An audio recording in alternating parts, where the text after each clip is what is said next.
Dili mobos sa 20 ka mga balay ang naog daw sa sunog sa barangay Ilang, Davao City. Dugang detalye sa haron ta sa live report ni Jandy Esteban. Jandy.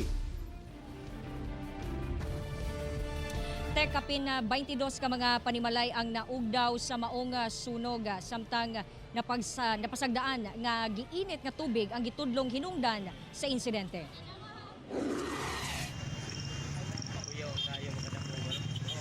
Usa ka dakong sunog ang mipukaw sa hinanok nga pagkatulog sa mga residente sa New Society Village, Barangay Ilang, Davao City, Domingo sayo sa buntag.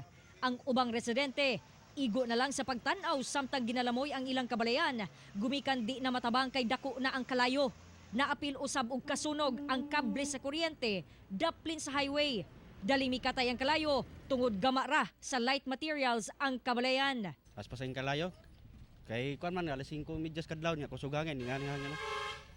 Paspasin kanat ba. Ako layo kay kumbalay tro tumoy. Naapil ba? Napil. Nagtuo kog dikabot dito ba. 22 ka balay ang naugdaw. Lakip ang balay nila Jeric Diamante. Excited pa unta daw si Jeric nga musulod sa unang adlaw sa klase apan nasunugan na hinuon sila. Pero wala daw siya nawad anog paglaom ug di daw kinibabag nga di siya makatungha. Nagapaningkamot ang bata nga si Jeric nga makaipon siya og kining mga nasunog nga mga sin, mga bakal aron iyahang ibaligya og iyahang kita sa iyang ibaligya nga mga sinog bakal iyahang palit og mga gamit sa eskwela gumikan ang napalit na nila nga school supplies apil og kaugdaw. Ano sa makamusulod og klase? Pagka 10. Ganun sa 10 pa man. Kaya palitan naman may gamit anak. So karon nagunsa man ka diri? Ibalik man ka.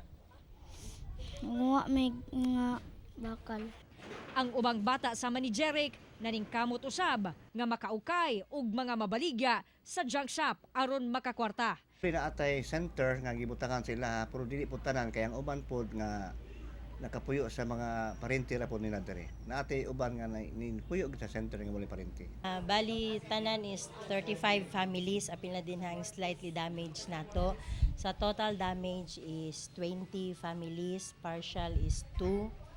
And then sa renters is 6, sharers 6. So paningkamutan namo sa moang best nga this day masubmit na jud namo ang master list sa City Mayor's Office. So total damage is 10,000. Ang the rest ma'am, dili na ko makaistorya og pila jud siya ang amount. Mapasalamaton usab ang mga nasunugan. Gumikan daghan ng mitabang nga silingan og NGO nga midunar og mga sinina alang kanila. Labi pa nga halos silang tanan tapot lawas lang ang nasalbar. Base sa investigasyon sa Bureau of Fire Protection, napasagdaang giinit nga tubig ang hinungdan sa sunog nga ang gamit butane. Time mo gutong nag-coastal clean up ang mga residente din ha. Nagdinto sila sa dagat tapos nag-init sa tubig, nakalimtan to niyang tubig nga giinit niya, tapos pagbalik na sinang balay, wala na, sunog na. Dako nang kayo din ang mapungan. I would like to look into the possibility ma'am nga iban na mo ang use of butane sa mga barangay, especially sa atong mga areas nga doon sa dikit-dikit nga balay, kaya para ma-avoid na ang future sunog na may tabo.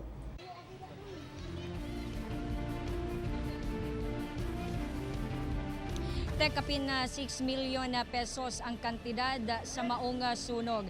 Samtang kaganiha 4:45 PM naabot din hino si Senator-elect Christopher Bongo dinhi sa Barangay Ilang sakay sa iyahang motorsiklo. Mismo siya personal nga nakihimamat sa kini mga residente ingon man sa mga nasunugan sa maong barangay. Bit-bit niya tong mga assistance nga gilangkuban sa mga construction materials aron usab nga makasugod usab ning mga nasunugan og construct or patukod og balik sa ilahang mga balay.